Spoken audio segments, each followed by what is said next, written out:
algunos aspectos generales de la fascitis plantar, enfocándonos específicamente como en lo que tenemos de evidencia para el tratamiento de esta patología en la actualidad.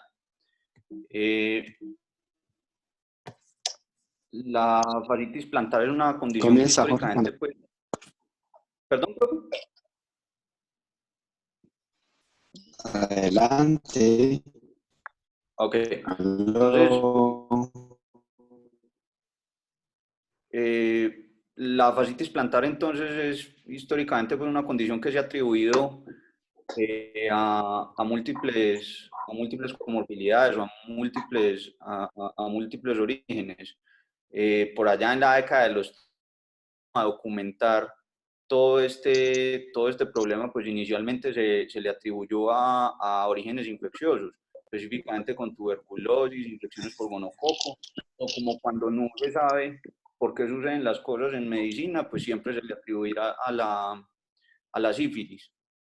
En esa misma década aparecieron o se empezó a hacer uso sistemático de las radiografías para el estudio de las patologías musculoesqueléticas y se nos apareció el diablo porque empezaron a encontrarse en las radiografías laterales del pie el famoso espolón calcáneo y con base en eso, pues los ortopedistas de la época empezaron a hacer tratamientos como osteotomías rotadoras del calcáneo que realmente no mejoraron en mucho la condición de pacientes y eran procedimientos supremamente mórbidos y con una cantidad considerable de complicaciones.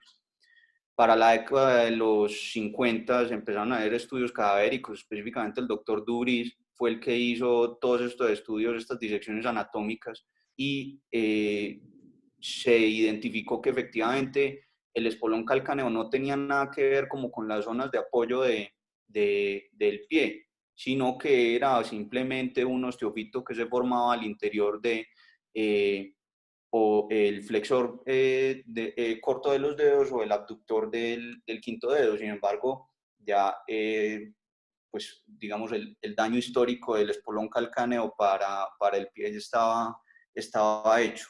La década de los 60 se empezaron a identificar también algunas condiciones asociadas al dolor plantar, específicamente el atrapamiento de algunas de las ramas plantares del nervio tibial posterior cuando están discurriendo a través del retináculo, cuando están haciendo su punto de inflexión para ingresar al pie.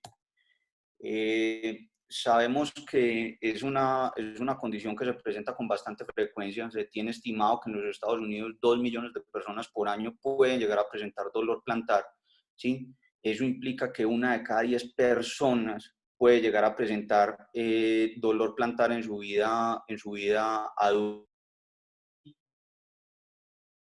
La ortopedia general hasta las consultas que se tengan que atender. Específicamente la población o los militares son una población particularmente susceptible a estas molestias y se tiene estimado que hasta el 12% de los militares pues podrán llegar a presentar este dolor o esta patología en el curso de su carrera militar.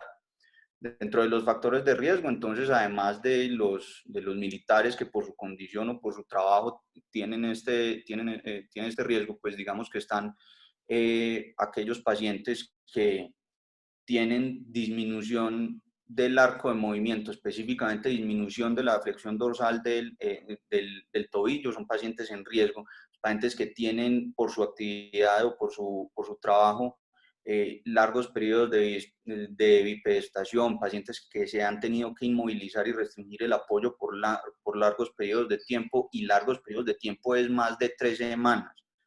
O los pacientes con índices de masa corporal de más de 30, pues son pacientes todos que están en riesgo de desarrollar una talalgia o una fascitis plantar puntualmente, siendo el más importante de todos estos factores de riesgo el índice de masa corporal de más de 30. Algunos aspectos anatómicos básicos, digamos que la fascia plantar es un tejido que se origina en el segmento anterior y medial de la tuberosidad posterior del calcáneo, que discurre a través de todo el pie y que tiene su inserción final en la base de las falanges proximales de los dedos, ¿sí?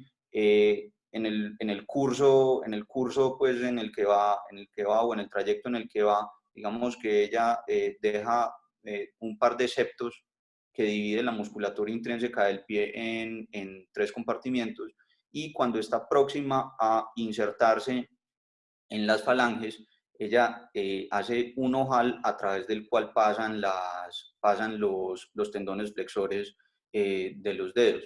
Es un tejido en esencia rígido. Cuando se hacen pruebas de tensión, se ve que solamente gana un 4% de longitud sometida a más de 90 kilogramos de tensión. De manera que para efectos mecánicos, pues es un tejido completamente rígido.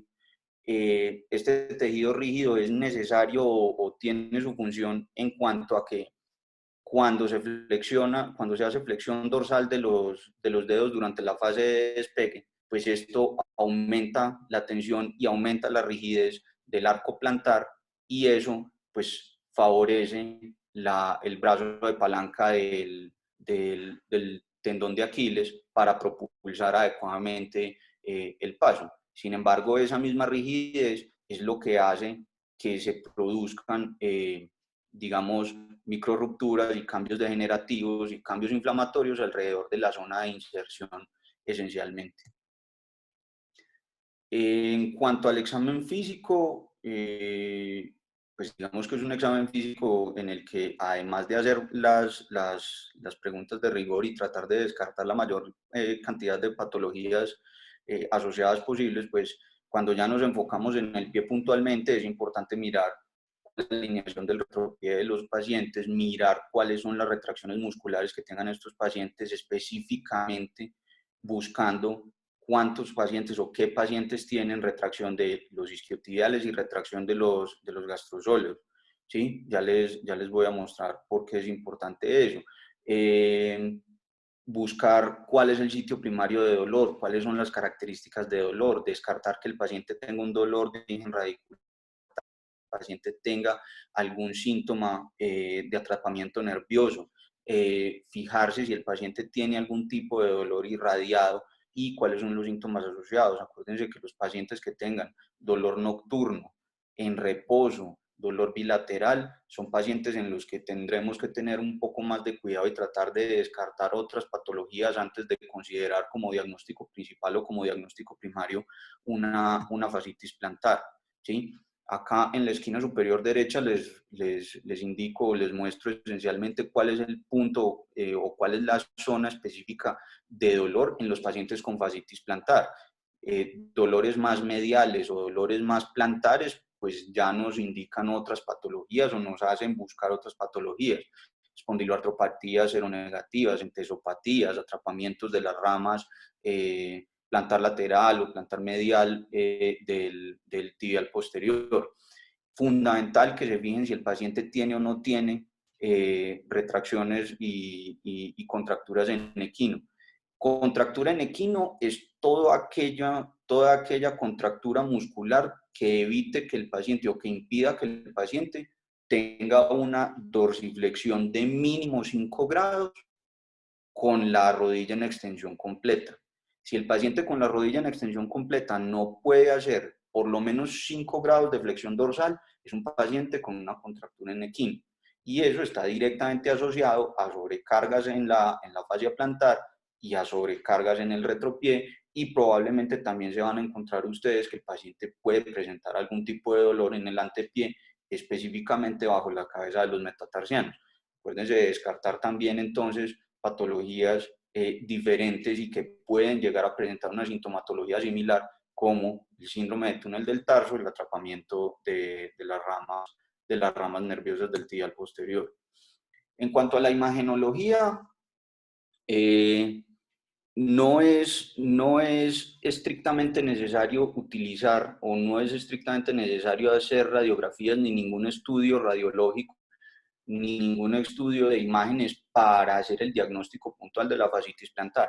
Sin embargo, sí es recomendable hacerle radiografías a los pacientes para descartar otras patologías y para que no nos vamos a llevar sorpresas en cuanto a lo que podemos llegar a diagnosticar o a tratar.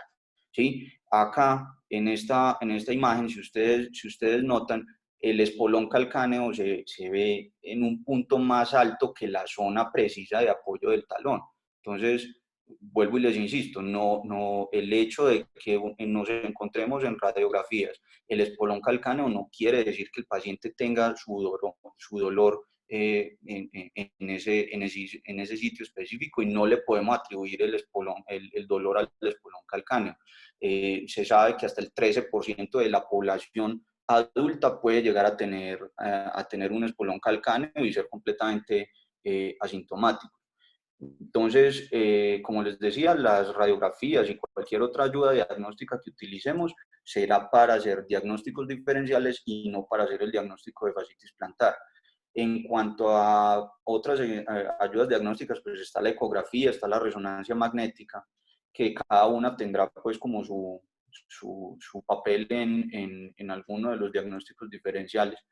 Este es un estudio que muestra que efectivamente nada tenemos que hacer con la resonancia magnética como para hacer diagnóstico de fascitis plantar, ni para estudiar cuál va a ser la evolución de los pacientes, ni para predecir absolutamente nada en el curso de esta patología. ¿Sí? En este estudio lo que querían esencialmente era mirar cómo se comportaban los pacientes cuando tenían un engrosamiento de la fascia plantar y si efectivamente les iba mejor a estos pacientes cuando se les hacía tratamiento y si había algún cambio en el espesor de la fascia plantar, teniendo presente que se diagnosticaba un engrosamiento de la fascia plantar cuando había más de 4 milímetros de espesor. ¿Sí? ¿Qué se encontraron? Que todos los pacientes que tenían algún diagnóstico clínico de fascitis plantar efectivamente encontraban la fascia plantar engrosada. ¿Sí? Sin embargo, a todos los pacientes se les hizo el mismo protocolo de tratamiento, o se les hizo terapia física, o se les infiltraron, se les hizo lo que hubo que hacerles para tratarles de mejorar el dolor distinto a cirugía, ¿sí?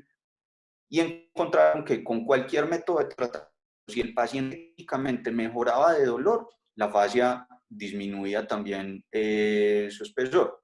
Y que no necesariamente los pacientes que tuvieran la fascia plantar más gruesa eran pacientes a los que les iba a ir peor en alguna medida, sino que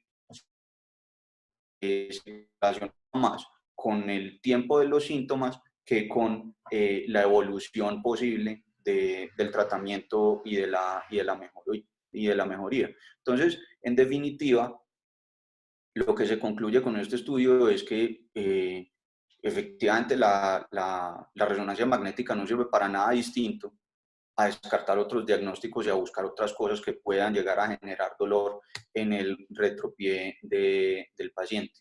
Este es un consenso en el que ya empiezan en cuanto al tratamiento, entonces, digamos que está claro en toda la literatura que la terapia física será la encargada de mejorar la inmensa mayoría de los pacientes. Se tiene claro que 9 de cada 10 pacientes tendrán que mejorarse con la terapia física, siempre y cuando se cumplan como las dos condiciones esenciales para el tratamiento con fisioterapia, que es la disciplina del paciente, el tiempo y el tiempo que se le dé a la terapia física como para cumplir con su propósito. Y la terapia física o la rehabilitación de los pacientes con fascitis plantar es digamos, bastante sencilla. Es en esencia el estiramiento de la fascia plantar, el estiramiento del tríceps ural y el estiramiento de los isquiotibiales. Y con esas tres condiciones el paciente, o por lo menos 9 de 10 pacientes, deberían mejorar. Esta es tal vez la diapositiva más importante que tengan que ver de todo este cuento, porque acá está resumido el tratamiento y con esto, si se hace de buena manera y se toma el tiempo uno de explicarle a sus pacientes y a sus acompañantes cómo hacerlo, pues va a mejorar a, como les digo, 9 de cada 10 pacientes. De los ejercicios, digamos que los de la esquina inferior derecha son para mejorar la elasticidad del tríceps sural, de los isquiotibiales, ¿sí? Y el de la esquina superior izquierda es en esencia el masaje y el estiramiento que se hace directamente sobre la fascia plantar. Está claro también que la combinación de los dos es mucho mejor que hacer solamente el estiramiento de las cadenas posteriores.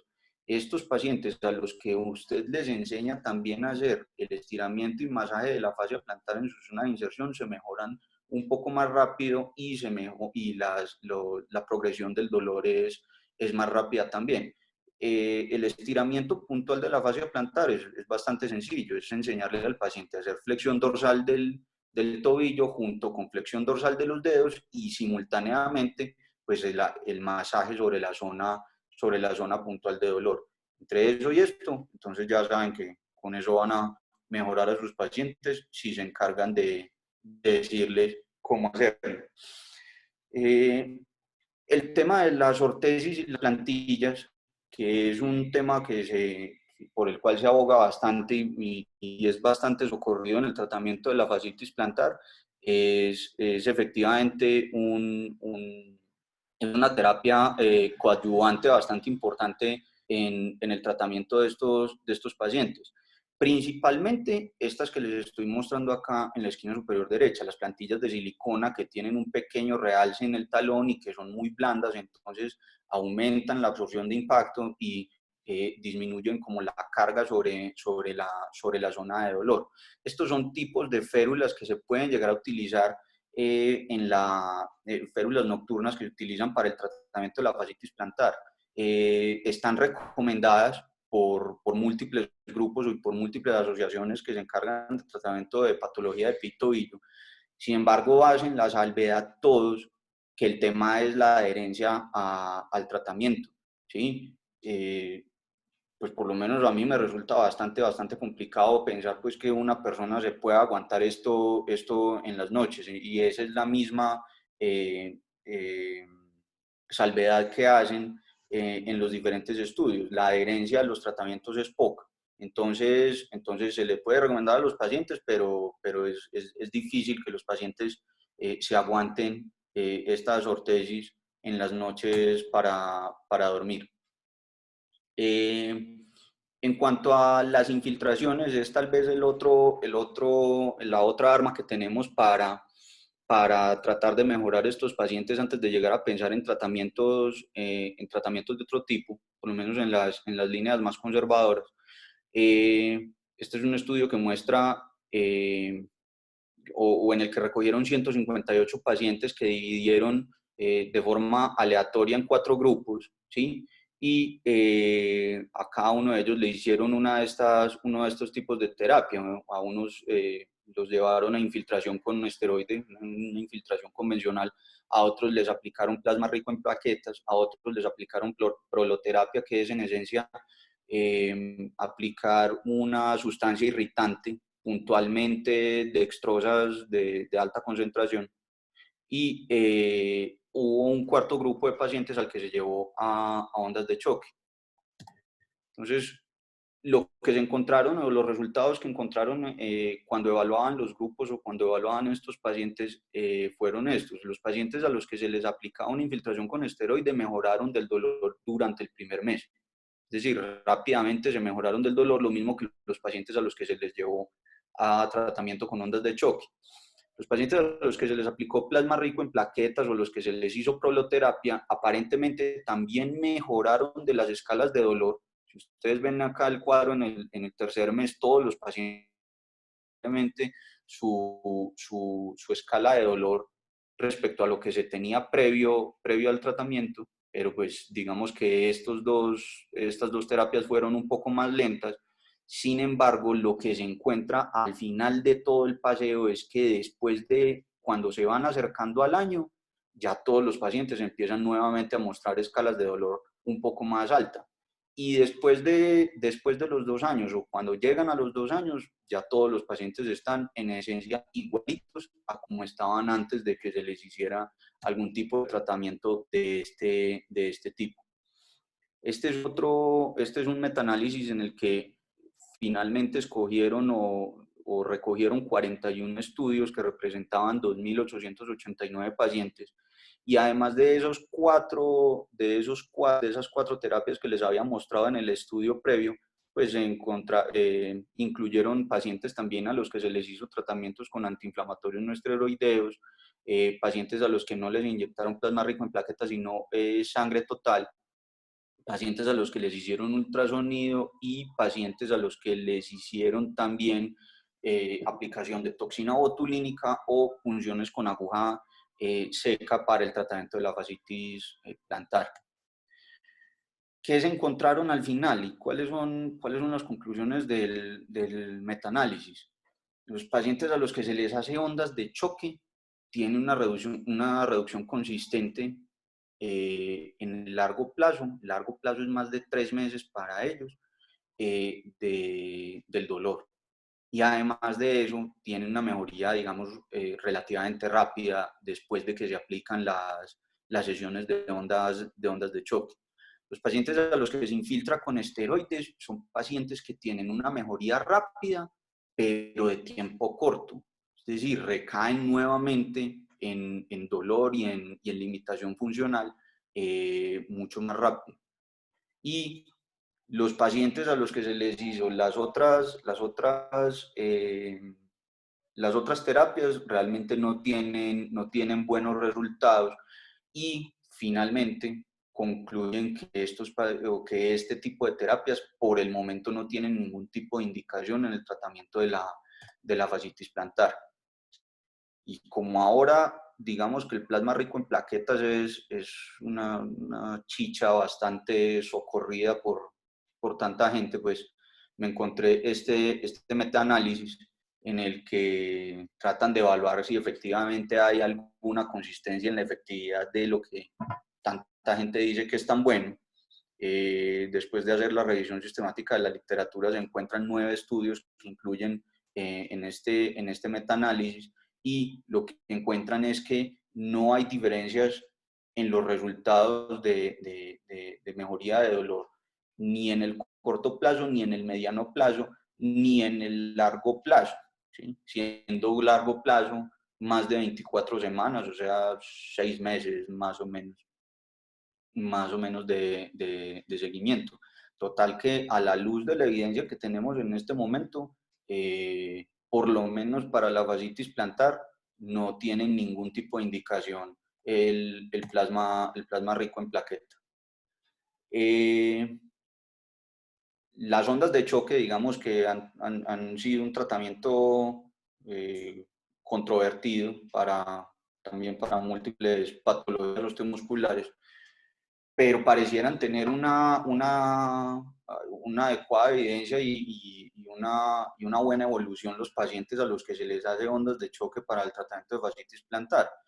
Habría que mirar también qué tan seguras son, ¿sí? Y pues este es otro estudio que se encarga como de mirar si efectivamente son seguras o no son seguras.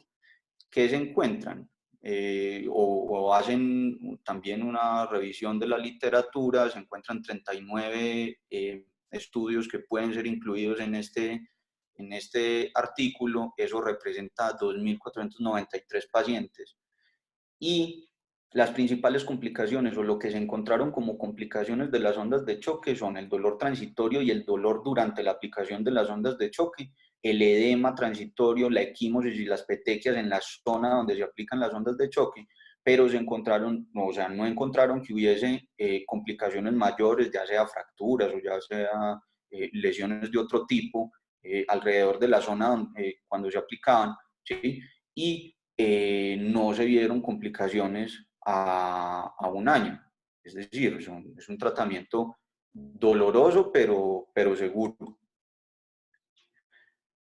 Y en este entonces trataban de comparar las dos terapias que tenemos ya claras, distintas a la terapia física, que pueden llegar a ser efectivas y seguras en el tratamiento de la fascitis plantar, que son las infiltraciones con esteroide convencional o las ondas de choque. Recogen 9 estudios en este metaanálisis Eso representa 658 pacientes y finalmente la conclusión es esta. Las ondas de choque son efectivas siempre y cuando usted las mande o las prescriba como ondas de choque de alta intensidad. Siendo ondas de choque de alta intensidad, ondas de más de 0.20 microjoules por milímetro cuadrado, ¿sí? Cuando se mandan ondas de choque de baja intensidad que son menores a esta cifra y usted las compara con las infiltraciones, a los pacientes les va mejor infiltrándolos. Si usted las manda de alta intensidad, pues a esos pacientes sí les va mejor que si usted les hace una infiltración con esteroides. Entonces, son buenas, son efectivas, mejoran los pacientes y parecieran mejorarlos más en el largo plazo, pero debe prescribirlas o se deben prescribir de alta intensidad. Finalmente, para los pacientes que definitivamente no nos funcionaron todas las terapias o todos los tratamientos no quirúrgicos, nos queda operarlos, ¿sí? Estamos claros que es la última línea de tratamiento, que nunca se considerará operar un paciente antes de 6 meses de tratamiento no quirúrgico con infiltraciones o con ondas de choque o con terapia física, con lo que quieran, con lo que se quiera prescribir, pero no antes de 6 meses se debe considerar llevar un paciente a un procedimiento quirúrgico. Y los procedimientos quirúrgicos con los que contamos para el tratamiento de esta patología son dos esencialmente. El tradicional, que es la fasciotomía plantar, y digamos un poco más recientemente apareció por todo el tema de la retracción de la cadena posterior, específicamente del complejo gastrosóleo, la fasciotomía de los gastrocnemios, ¿sí? Entonces, como les mencionaba, no antes de haber agotado los tratamientos no quirúrgicos. Este es el esquema o estas son las fotos de cómo se hace una fasciotomía plantar. La fasciotomía plantar se realiza con una incisión longitudinal en el borde, en la cara plantar medial del talón, ¿sí? Buscando un segmento ligeramente anterior a la inserción de la fascia plantar. Se diseca, se expone la fascia plantar completa y es muy importante garantizar que cuando se hace la sección de la fascia plantar no se seccione completa, sino que se seccionen solamente los 2/3 mediales y se deje íntegro el tercio lateral. Esto en esencia por dos cosas. La primera es porque cuando se secciona la fascia plantar completa, pues puede haber un ligero colapso del arco plantar. Segundo, se traslada el centro de carga del pie, se traslada hacia lateral y esto en consecuencia lleva a una sobrecarga de la columna lateral del pie y a dolor lateral del pie, que después se vuelve otro problema a tratar para los pacientes. Entonces, para recordar, 2/3 de la fascia plantar se deben seccionar si se tiene que llegar a este punto en el tratamiento de los pacientes. Y este es el esquema de cómo se hace una fasciotomía del gemelo medial. Se hace un abordaje longitudinal más o menos a 2 centímetros por debajo del pliegue popliteo. Se diseca y se expone la fascia del gemelo medial y pues se le hace una sección longitudinal, una sección transversa hasta que veamos las fibras musculares libres y eso es todo. Es un procedimiento relativamente sencillo con bajas complicaciones y sin mucho misterio realmente. Entonces, viendo cómo le iba a los pacientes con uno u otro procedimiento, pues entonces me encontré este artículo en el que se asignaron 60 pacientes a uno u otro procedimiento. 30 pacientes fueron asignados a fasciotomía parcial plantar y otros 30 pacientes fueron asignados a una fasciotomía del gemelo medial. Tratan de hacer los grupos lo más homogéneos posibles, entonces las edades, los índices de masa corporal, el tiempo de la sintomatología y los dolores o la intensidad del dolor eran similares en los dos grupos, y estos son los resultados que ellos encuentran después de haberles hecho la fasciotomía plantar o la liberación del gemelo medial a los pacientes. Entonces, vemos que en los dos grupos, la inmensa mayoría de los pacientes les fue bien, en el sentido de que en alguna medida mejoraron del dolor. Sin embargo, cuando se pone uno a ver como con más detalle, uno encuentra que a la inmensa mayoría de los pacientes a los que se les hizo la liberación del gemelo medial estaban libres de dolor, mientras que los resultados en los pacientes a los que se les hacía la fasciotomía plantar pues eran más variables, y bien mejoraban, no lograban mejorar del todo, ¿sí? Y otra cosa importante a notar es que por lo menos de todos los pacientes a los que se les hizo la fasciotomía del gemelo medial, pues ninguno de ellos empeoró, y aunque el porcentaje es bajo aparentemente, pues en la fasciotomía plantar sí hubo un par de pacientes a los que no les fue nada bien con el procedimiento. Este es otro estudio en el que pues, se evalúa cómo le va a los pacientes a los que se les hace fasciotomía plantar, ¿sí? Se evalúan 68 pacientes que se operaron en un hospital de Inglaterra entre 1993 y el 2009, y les hacían una encuesta de satisfacción con su cirugía, les hacían una pregunta pues como en cuánto había mejorado su dolor con este procedimiento, y si el paciente recomendaría o no recomendaría el procedimiento. Esto es lo que se encontraron en cuanto a los resultados. Finalmente, se concluye que el 75% de los pacientes efectivamente recomendarían el procedimiento de la fasciotomía plantar, y que el 80% de los pacientes mejoraron del dolor en alguna medida, aunque no todos mejoraron completamente. Ahí les muestro la tabla de los resultados de satisfacción de estos pacientes. Estos porcentajes o estas cifras, digamos que son similares a lo que se encontraron en el estudio previo en cuanto a la satisfacción de los pacientes con fasciotomías plantares. Entonces, digamos que son resultados medianamente consistentes. Y como les mencionaba ahora en unas diapositivas previas, pues es finalmente como un consenso, o es una reunión que hacen varios cirujanos de pie y tobillo del Colegio Americano de Cirugía de Pie y Tobillo, y hacen unas recomendaciones sobre cómo hacer el tratamiento o sobre la utilización de las diferentes alternativas de tratamiento para la fascitis plantar. Finalmente, las conclusiones, para no hacerlas demasiado extensas, son las siguientes. Cuando revisan toda la literatura respecto a las infiltraciones con esteroides, encuentran que es una terapia apropiada para el tratamiento de la fascitis plantar. Las ondas de choque igualmente son bien aceptadas y tienen buen sustento en la literatura, y son efectivas aparentemente en el tratamiento de esta condición. Pero cuando ya entramos en el plasma rico en plaquetas, son bastante diplomáticos al decir que no encuentran literatura suficiente como para hacer una recomendación al respecto. Pero pues digamos que eso es más diplomacia que otra cosa.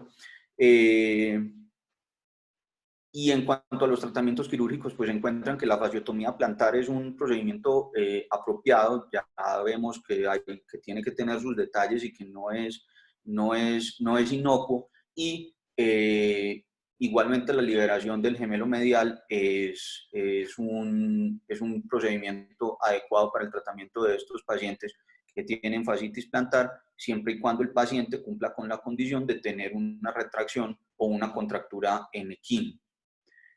Finalmente, mis conclusiones y la forma en la que yo trataría a mis pacientes con fascitis plantar es esta. Siempre les prescribiría a los pacientes terapia física por lo menos por 6 meses. Me ayudaría de las infiltraciones, me ayudaría de las ondas de choque en los pacientes que no vayan mejorando como espera uno que vayan mejorando, o que haya que darles un empujón en el tratamiento. Recuerden utilizar las taloneras también como un coadyuvante dentro del tratamiento de estos pacientes, sobre todo en las fases iniciales, que son las fases de más dolor. No se considerarán, por lo menos a mi saber, no consideraré nunca llevar un paciente a cirugía antes de 6 meses, o sea, de forma temprana, y dentro de las posibilidades de tratamiento quirúrgico, pues consideraré primero siempre la fasiotomía del gemelo medial, y en segunda medida, y ya cuando no tengamos más que ofrecerle a un paciente, la fasiotomía plantar. Listo. Eso es todo. Muchas gracias. ¿Alguna pregunta para Jorge? ¿Cuántas infiltraciones antes de considerar hacer, digamos, ondas de choque? Pues ve, normalmente uno hace una infiltración y revisa el paciente más o menos a las 4 o 6 semanas, a ver cómo va evolucionando. O sea, en el transcurso del tiempo en el que se hace la infiltración y va viendo uno cómo evoluciona el paciente, pues es importante insistirle que siga con la terapia, con el masaje, con los estiramientos y todo lo demás, ¿sí? En teoría uno no debería hacer más de 2 o 3 infiltraciones por año, ¿no? Recordemos pues que eso no es un procedimiento inocuo, y que hasta el 10% de los pacientes a los que se les realiza una infiltración de la fascia plantar pueden llegar a presentar rupturas de la misma. Entonces yo diría que una infiltración y ver cómo va evolucionando el paciente. No sé, profe Morales, si usted tenga algo que complementarme ahí. No, como todos los que han rotado con nosotros en servicio de pie y tobillo, cuando nosotros hacemos infiltraciones, hacemos una y los citamos a las 4 semanas para que nos digan qué porcentaje de su dolor ha mejorado, y de acuerdo a eso podemos colocar una segunda, pero nunca colocamos más de 2 para evitar los daños colaterales que puede presentar en la piel y en el tejido celular subcutáneo y en el mismo músculo la cortisona. No sé, Dianita, ¿qué opinas? De acuerdo, doctor Morales, buenas tardes. Buenas tardes. Siempre hacer 2 infiltraciones y tener en cuenta que la segunda dosis no se debe hacer antes de las 4 semanas, esperando la absorción completa y el periodo de latencia del medicamento. Pregunta también Dilia que cuando se considera que la patología es recalcitrante y si se sigue el mismo esquema de tratamiento. Una fascitis plantar recalcitrante es una fascitis plantar que no ha mejorado durante los primeros 6 meses de tratamiento conservador, siempre y cuando usted pueda garantizar que efectivamente se está haciendo adecuadamente el tratamiento conservador, es decir, que los estiramientos se están haciendo bien y que las otras terapias adicionales que hay para la fascitis plantar. De acuerdo. Ahora, la fascitis también tiene grupos de edad. Si a ustedes les llegan a la consulta pacientes entre los 20 y los 30 años, es difícil que les duela la fascia plantar. Ustedes tienen que pensar en otros diagnósticos diferenciales. Particularmente hoy en día que se hace tanto ejercicio, es importante mirar que el ejercicio no le esté causando trauma a nivel de la fascia plantar y del hueso calcáneo. Con frecuencia uno ve pacientes trotadores que consultan por dolor en el talón, y si ustedes les toman a estos pacientes una gammagrafía o inclusive una resonancia magnética, van a ustedes ver cambios óseos por impacto recurrente en el hueso. Entonces ya sería el factor correr el que le causa el dolor en la zona del talón. Lo mismo en pacientes jóvenes con patología bilateral a todos ellos, por favor, descártenle problemas reumáticos. Hemos visto varios pacientes muy jóvenes, 17, 20 años, con dolores en los calcáneos y particularmente en la fascia plantar. Y ustedes les hacen estudios serológicos, resonancias magnéticas y encuentran con mucha frecuencia un gran edema óseo en todo el cuerpo del calcáneo, indicativo de una patología serológica diferente a la patología traumática o de estrés repetitivo. Pregunta Laura Gutiérrez, ¿qué experiencia tienen ustedes con ondas de choque? A la doctora Montoya le hicieron ondas de choque. Pues yo tengo solamente una experiencia personal, no es usual que las indiquen en el tratamiento no quirúrgico de esta patología, pero las ondas de choque son un procedimiento que mostró Jorge que tiene buenos resultados en algunos estudios, muy similares a los resultados de las infiltraciones. Sin embargo, es un procedimiento que es doloroso, no es tan fácil su tolerancia. Lo usual es que se formula una sesión de ondas de choque cada semana por un periodo de 3 semanas. En cuanto a los resultados en el tratamiento de la fascitis plantar, como Jorge mostró, tienen mejor resultado o tienen buen resultado las ondas de choque de alta intensidad. Y estas ondas de choque de alta intensidad tienen, digamos que la complejidad de que deben ser aplicadas o realizadas bajo sedación o bajo anestesia, precisamente por el nivel del dolor que produce.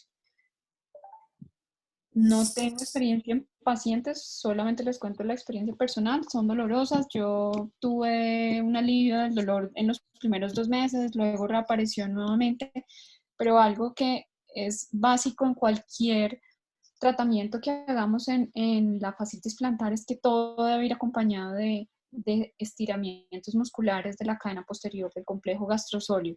Nosotros podemos hacer infiltraciones, podemos usar taloneras, podemos utilizar ondas de choque, pero uno de los factores de riesgo relacionado y comprobado en los estudios es esa retracción del complejo gastrosóleo, y ni las ondas de choque ni las infiltraciones nos van a ayudar a elongar la cadena posterior. Entonces, por eso hay tantas medidas en el tratamiento ortopédico que sirven de forma temporal y luego reincide el dolor porque los pacientes se aburren de hacer estiramientos, se aburren de hacer la fisioterapia.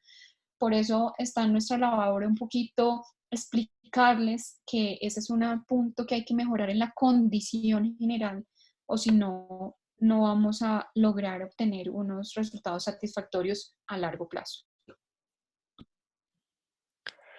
Pregunta Abelardo si hay complicaciones descritas con las ondas de choque.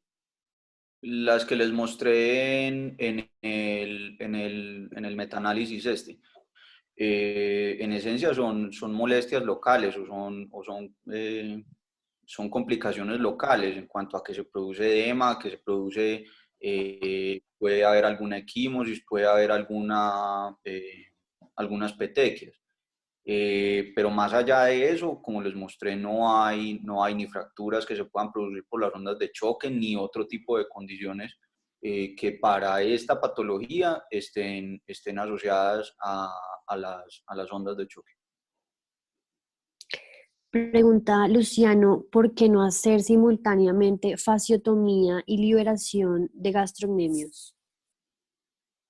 Porque ya está visto que los pacientes o sea, si a los pacientes usted solamente haciendo de la fasciotomía del gemelo los puede mejorar y les evita la transferencia de carga hacia la columna lateral, la sobrecarga de la columna lateral, el dolor lateral del pie, pues no tiene mucho sentido que usted le vaya a hacer las dos cosas al tiempo al paciente, teniendo un procedimiento que es mucho más seguro y que es menos mórbido aparentemente.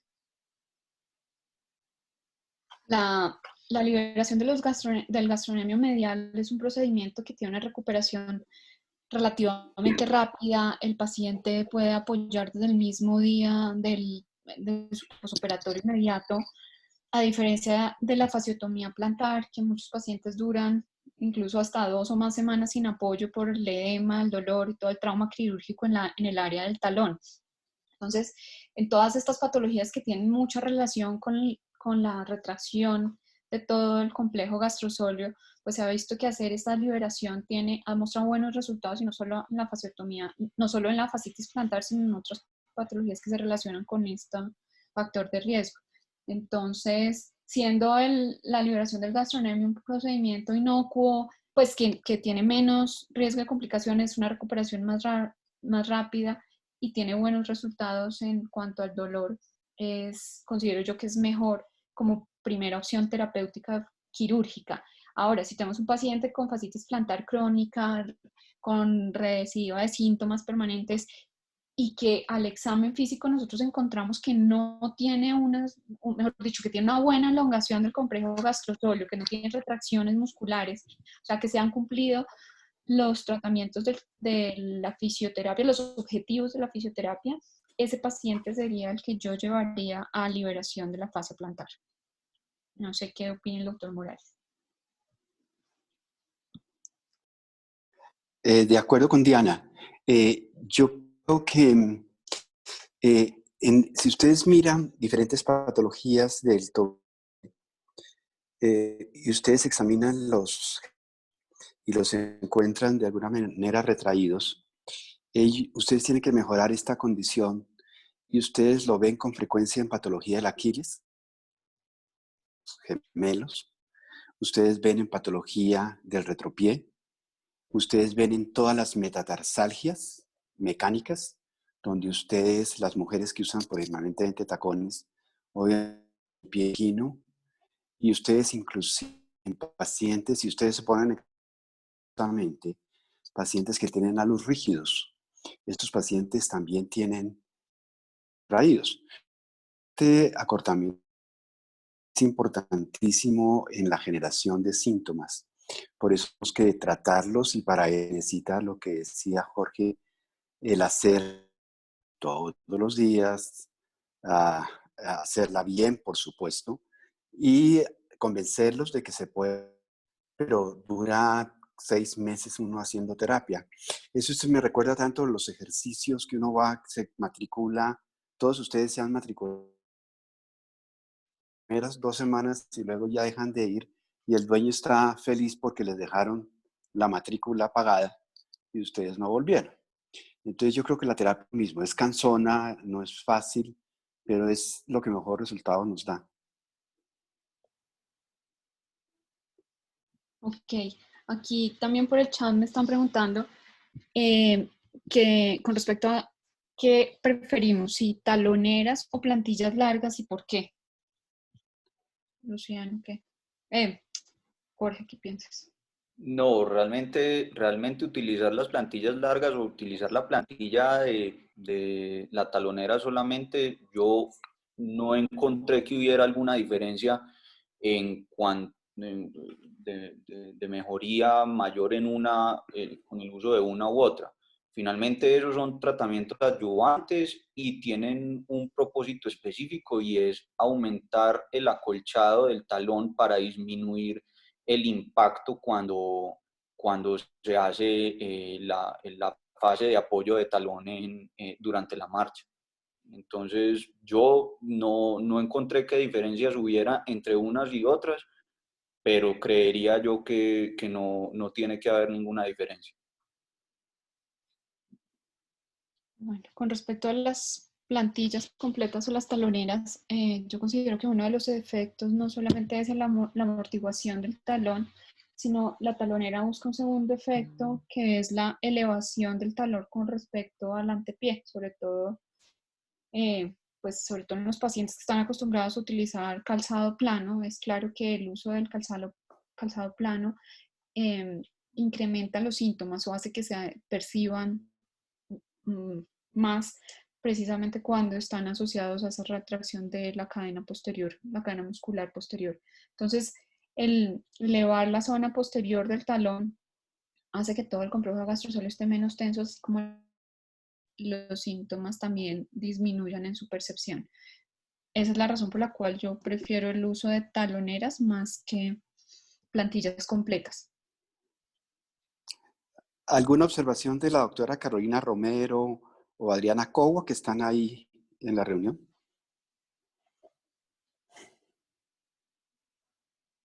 Hola, buenas tardes, ¿me oyen? Sí, perfectamente. Hola, buenas tardes, ¿cómo están? Bien, tú. Bien, bueno, yo quería hacer una preguntita más que una, bueno, dos observaciones y luego una pregunta a todos los que están ahí. En relación a los estiramientos, em, digamos, en el trabajo en el que estoy haciendo ahora, vemos muchísimos pacientes de EPS, es un volumen muy alto, son pacientes que vienen con muchísimos meses o casi años de el diagnóstico erróneo de espolón calcáneo y llegan a la consulta, ya vengo al cirujano de pie para que me quite el espolón calcáneo, y es un poco cultural, y no solamente en los pacientes, sino incluso en los médicos generales, el concepto erróneo del espolón calcáneo, y quitarle eso de la mente a los pacientes es bien difícil porque dicen, pero ¿cómo así que no me van a quitar el espolón calcáneo? Y explicar que es un problema de retracción muscular y de acortamiento de los tejidos blandos de la cadena posterior, pues es difícil, pero es una tarea que toca hacer. Es una consulta a veces un poquito desgastante, pero es nuestra tarea, no hay otra opción. Y yo siempre digo a los pacientes que el estiramiento es de todos los días, es como lavarse los dientes, hay que hacerlo, intentar hacerlo por la mañana y por la noche por lo menos, pero es una tarea diaria, es un poco educar al paciente, ¿no? Más que solamente formular la terapia, los medicamentos y las infiltraciones, es básico en ese sentido. Eh, uno de esos. Dos, yo también prefiero las taloneras más que las plantillas. Las taloneras son un poquito más cómodas, incluso se pueden meter debajo de la suelita que traen los tenis por dentro, y más ahora con toda la moda de tenis tan planos, Converse y ese estilo de zapatos, pues creo que las taloneras mejoran no solamente para amortiguar y acolchar un poco el talón, sino para darle un poquito de relajar todo el complejo gastrosólico. Y la pregunta que tenías, no sé, yo llegué como 2 minutos tarde. Aló, Se le Aló. bloqueó el aló. micrófono. ¿Volví? Ahí. ¿Volví? Ok. Sí. No sé si hablaron algo de la liberación del nervio plantar medial en el momento quirúrgico y de todas las venas cuando los pacientes tienen osteofasitis plantar a enfermedad venosa o varicosa de miembros inferiores, porque uno muchas veces llega a cirugía, hace la liberación y encuentra una cantidad de venas varices multiplicadas ahí, que muchas veces esas dilataciones venosas lo que hacen es como un efecto compresivo en el plantar medial. No sé si alguien quiera comentar en relación a la liberación del plantar medial y toda la enfermedad venosa también de los miembros inferiores. Doc, la liberación está indicada si el paciente efectivamente tiene algún síntoma de atrapamiento nervioso, o sea, que tenga TINEL positivo en el trayecto retro e inframaleolar medial, o que por electrodiagnóstico uno pueda efectivamente constatar que el paciente tiene algún signo de atrapamiento, aunque la electromiografía no es propiamente pues, el examen más preciso para hacer estos diagnósticos. Sin embargo, cuando uno ya tiene claro que el paciente tiene puntualmente una fascitis plantar, que no tiene síntomas radiculares, pues no creo que esté indicado, por lo menos en principio, hacer la liberación. No sé, profe Morales, la profe Montoya, que digan.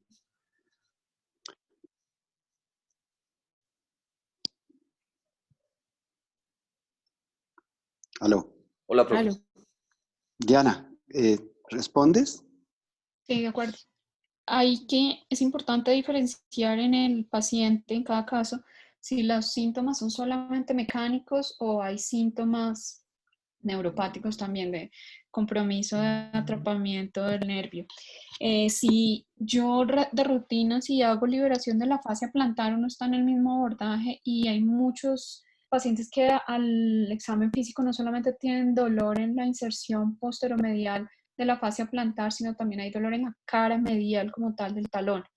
Entonces, usualmente cuando realizamos fasciotomía plantar, también lo acompañamos de la liberación de la fascia del abductor y exploramos el nervio, que es bajo el mismo abordaje y en la misma localización del área de la fascia plantar.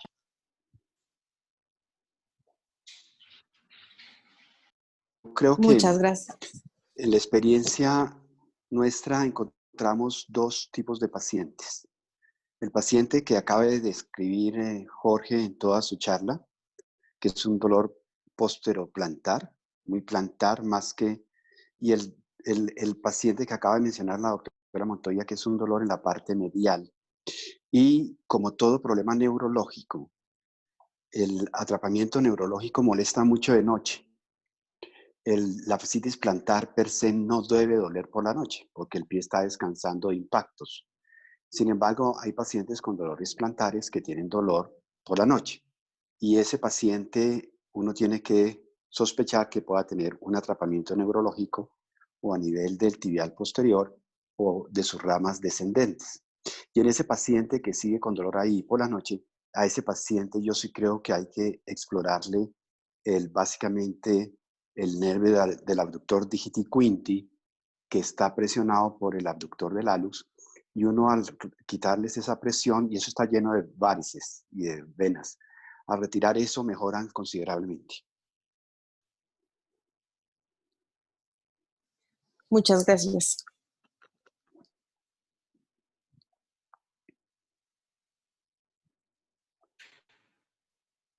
Tatiana, ¿alguna pregunta? ¿Alguna otra pregunta? No, doctor, no hay más preguntas por el chat. Tatiana, la doctora Dianita, que es la jefe del servicio, te va a dar una serie de charlas para que nosotros podamos tener en estas condiciones como una charla semanal